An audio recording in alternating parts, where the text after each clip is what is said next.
Swing ட்ரேடிங்க்கு இன்றைக்கி ஒரு stock வாங்கியிருப்பேன். அதை நம்மளோட ஆப்லேயும் போஸ்ட் பண்ணியிருப்பேன். உங்களுக்கு நோட்டிஃபிகேஷன் வந்திருக்கும்.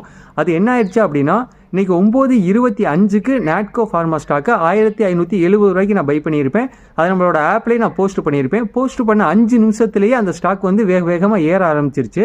நிறைய பேரால் அந்த ஸ்டாக்கை வந்து வாங்க முடியல. ஏன்னா 1570 ரூபாய்க்கு நான் 9:25க்கு வாங்கியிருப்பேன். 9:30க்குலாம் பார்த்தீங்கன்னா சரசரன்னு மேலே ஏற ஆரம்பிச்சிருச்சு. நிறைய பேரால் அந்த ஸ்டாக் வாங்க முடியல.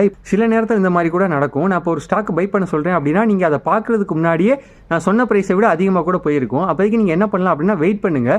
திரும்ப எப்போ நான் சொன்ன ப்ரைஸுக்கு கீழே வருதோ அப்போதைக்கு நீங்கள் பை பண்ணால் போதும். நேற்று ஜியோ ஃபைனான்ஸுங்கிற ஸ்டாக் வந்து ஸ்விங் ட்ரேடிங்க்கு வாங்கியிருப்போம்.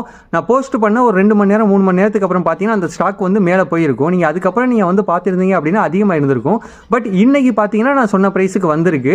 அதே மாதிரி தான் நான் இப்போ ஒரு ஸ்டாக் சொல்கிறேன் அப்படின்னா அது மேலே போயிடுச்சுன்னா வெயிட் பண்ணுங்கள். எப்போ கீழே வருதோ அப்போ வாங்கினா போதும். இன்னும் என்னோட ஆப்பை டவுன்லோட் பண்ணாமல் இருந்தீங்க அப்படின்னா ப்ளே ஸ்டோரில் போயிட்டு சிவசக்தி